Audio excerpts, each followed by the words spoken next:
Hey, what's up, everybody? Video 44 coming at you with another video. All right, so the score was 133-112. LA Lakers got the victory at home against the Charlotte Hornets. And man, was it a lot of production out there. When you consider 133 is the second highest point total of our team this year, we had somewhere around, my math is bad, but it's somewhere around like 64 points from our bench or something like that. High production, man. And it really just comes down to Darvin shaking some things up in the starting lineup and ultimately having more firepower and ball handling on his bench. And as a result, you just saw that production translate to a good set of rotations. You know, it's not always about how you start. It's about how your start sets you up for the rest of your game. And in this day, even though we did some funny stuff with our starting lineup, it set us up to have better rotations later on. It slotted some guys in some positions to look a little better out there. And I think against, with all due respect, lesser competition, we were able to really flex. You know, Anthony Davis had 28 points, I think 4 blocks. You know, fantastic overall rebounding as well. Braun had a double-double with 17 points, 11 assists. D'Lo walked out of there with 16 points, 9 assists. Austin walked out of there with 16 points and a bunch of highlights. Behind the back play, which Braun and AD were kind of echoing or mimicking, and I thought that was really funny. And just a lot of highlights out there. Rui Hachimura starting plus 34. Like, that's nothing to play with, man. When you talk about production, a guy gets plus 34. You know, I mean, I don't know if you can get away with this against every team, but this was a good way for us to start this process of finding lineups that work. You know what I mean? And when you look at, it's like, who are your starters? Who is your bench?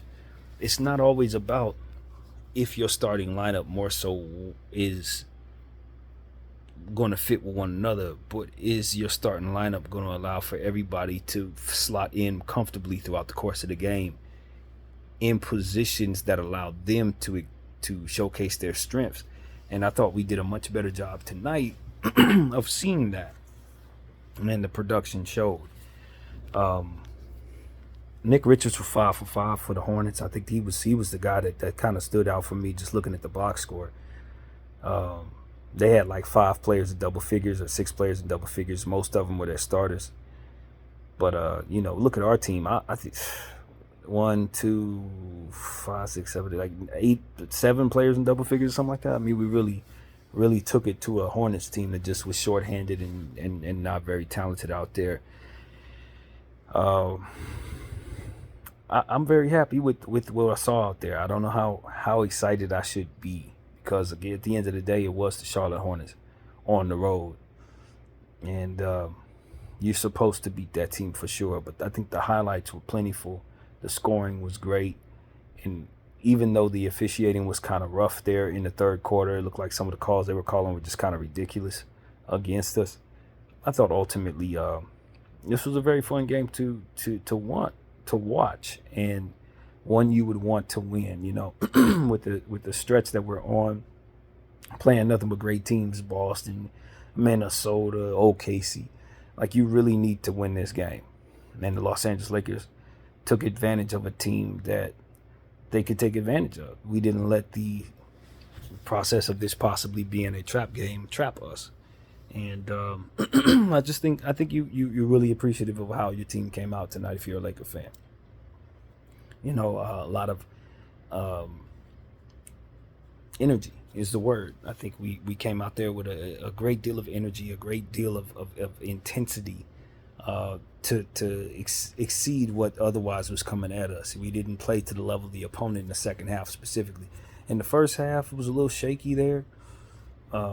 As I mentioned in the halftime video, we had a cold start to offensively, and they had a hot start offensively.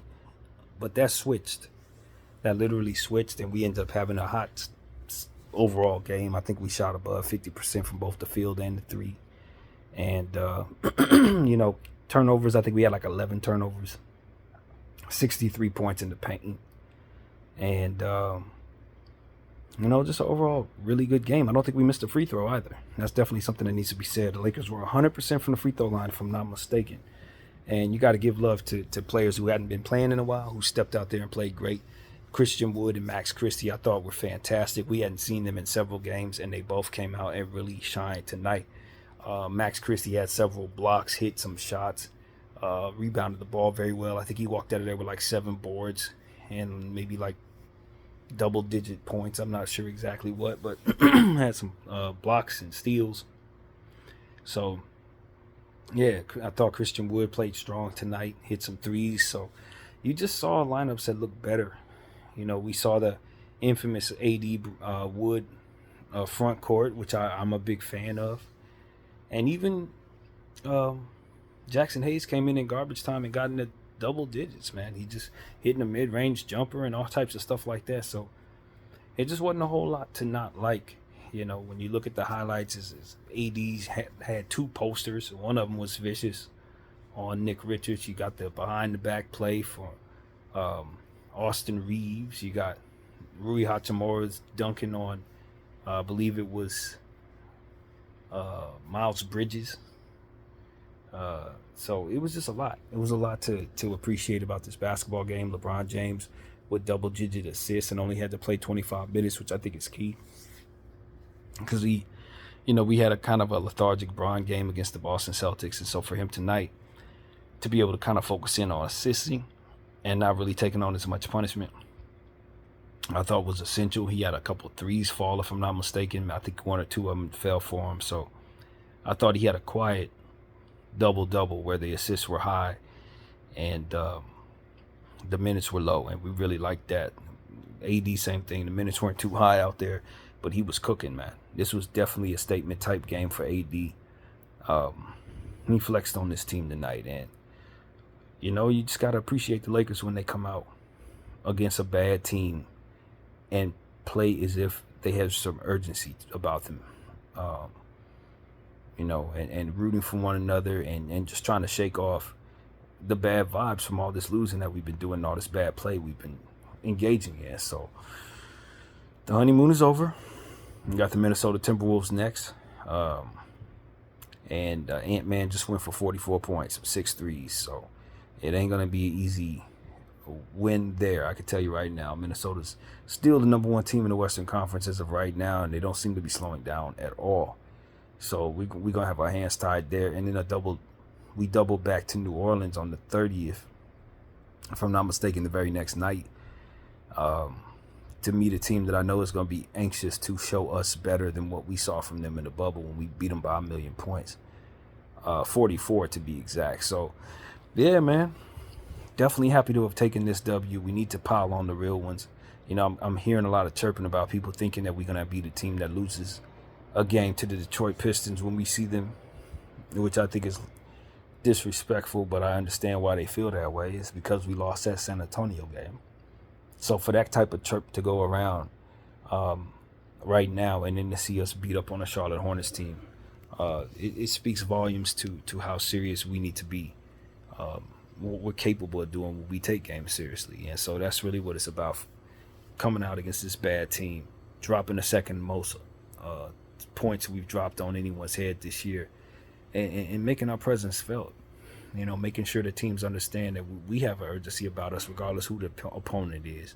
We're not just some team that's only going to front run. We're going to come out against everybody and we're going to show them what we got. And so Anthony Davis, I think I want to give you the game ball, although I could have gave it to Bron. There's going to be an argument to give it to Rui for the plus 34. Austin was fantastic. Max was fantastic. There was a lot of great play out there tonight. But I'm going to give the ball to Anthony Davis because I think he set the tone, dunking on people, blocking shots, and just overall being efficient tonight from everywhere necessary. So that's really how that goes for me, man. I'm it's not as much to say when you win. When the team comes out, does what they're supposed to do, it ain't a whole lot to talk about. They took care of business. They were surgical tonight.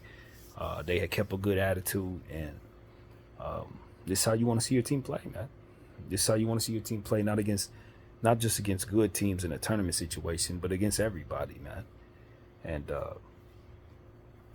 Charlotte got work to do. Charlotte Charlotte is a bad team, tanking, and I don't, I talked a lot about them in the pregame video. I encourage everybody to go check it out because I really got on their case. And in my video earlier today when I was just walking down the street talking what I had to say, I mentioned a lot about the Charlotte Hornets and just how they're doing things.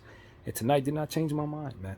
It did not change my mind. Giving Cody Martin and Ish Smith, even though Ish was really good tonight, but Cody Martin getting all those minutes just to be a negative 18. I mean, and then I look up and James Bouknight is hitting threes in the end, and Ish Smith shaking people up. It's just like, Nick Smith, excuse me. It's like, why don't you just move those two young players into your rotation and get those two dudes who can't net you anything, as we talk about often in trade, who ain't helping you win because your team is stuck at 7. Move them to China and move the young players that you just drafted up into your rotation. And I promise you, your team will play better because they're just more talented than the dudes they're behind. It just is what it is. And tonight was a prime example of why I felt the conversation that we had on this channel today was so relevant. Because that's what you really see. You see a bunch of guys who are much more talented playing behind dudes who've been in the league for a million years who they just not that good, man. They just not that. Cody Martin just ain't that good, fam. Okay, let's just be honest. Ish Smith is solid, but he ain't that good, man. He ain't nowhere near as good as James Bouknight, and he ain't nowhere near as good as Nick Smith Jr. It's just not, man. And so that's my argument. I'm frustrated by that, and I'd love to see the NBA kind of get it together in that regard, man, because these teams suck and they stay sucking for a long time, and it doesn't have to be that way. It could be so much more parity if people understood what they had and knew what to get rid of and win. So that's what we're talking about, man. Good game, LA Lakers. Typical Charlotte game. But we showed up. We met there to see at the moment, and I'm very proud of the team, man. So kudos to Darvin Ham, man. I hope he has an idea about what he wants to do against the Minnesota Timberwolves. I think a big lineup makes sense. Now we see what Rui can do when he starts, plus 34. Obviously, we should try that again. I always thought Rui should have been a starter. He's been proving that since he got here. And to be honest with you, I like Taurean Prince, but I think he can do some of the same things that he does off the bench. I really do. Same thing with D'Lo. I thought D'Lo had a very good night tonight. 9 assists. What was it? Double-digit points. More efficient. Less pressure on him. You know what I mean? And that's what it's about. You don't want to put a guy to be showcased doing the wrong things. And I think that's what we've been doing with some of our players. But Vando getting inserted back into the lineup kind of solidifies guys not having to play so much defense. They can focus more on the offensive end. I think a guy like D'Lo is benefiting from that some. I think Austin's benefiting from that quite a bit. And you're seeing them really be able to showcase what they're about. You know what I mean? Guys who are combo guys shouldn't be asked to only score or only assist or play a bunch of defense. You know, we want people to do what it is they're good at. And so I think the Lakers found a rotation tonight that kind of allowed for more showcasing of what it is we ultimately think is best for these guys, man. And I told y'all, man, you can't just bench a guy just because he had a bad game. Max Christie, the way he played tonight, it just solidifies even more so why benching him isn't the best thing for us. It just ain't, man. That dude is too good for that. He may not have been quote-unquote ready, but he can have nights like this. You know what I mean? And a night like this is when you know he's an NBA player. So, yeah, kudos to Max Christie and Christian Wood for bouncing back strong after being in Darvin's doghouse inexplicably, honestly. But that's where we're at, man. Jalen Hood-Schifino got some minutes tonight. He had a nice steal. Missed a couple of his mid-range jump shots, but I wanted to keep shooting those because we know that's his game. And hopefully he can get some minutes at the point guard, a traditional point guard who could set people up, because that's really what he is. He's a pure traditional point guard. So I want Coach to put him in positions to let him create and see what he can do with some of them second and third units. And start developing this kid, man. See what we have here in Jalen Hood-Schifino. He's healthy now, so let's see what he can do. And I think that would make me very happy to see him over the next several weeks just get the point guard position to himself, put him down there with the Taurean Princes and Anthony Davis and a bunch of people who need the ball from him, and just see what he can do. Just see what he can do. I think that would be smart. So, and then not only that, but incorporate Max Lewis into the situation. And incorporate, some of the other young guys, man. See what these kids can do, man. Especially since we are now certain that we're going to be out Gabe Vincent. So that should open up the minutes a little bit for some of these dudes, man. So that's what I gotta say, man. That's pretty much the content for this particular video. Obviously, the Los Angeles Lakers have a tough stretch ahead to end the season. And another back-to-back, which I swear we've had at least 6 back-to-backs already. 6 of them in the first half of the season. So I'm really curious to know what the hell these schedule makers are thinking doing that to our team. But it is what it is, man. We'll deal with what we get. So that's pretty much it, man. Minnesota up next in Minnesota. We know how tough that can be. We lost the last one there a couple weeks ago. We owe them. And if we play like we did tonight, I think we have a good shot of beating them. So that is what I will say to that. And in the meantime, we're just going to enjoy this victory.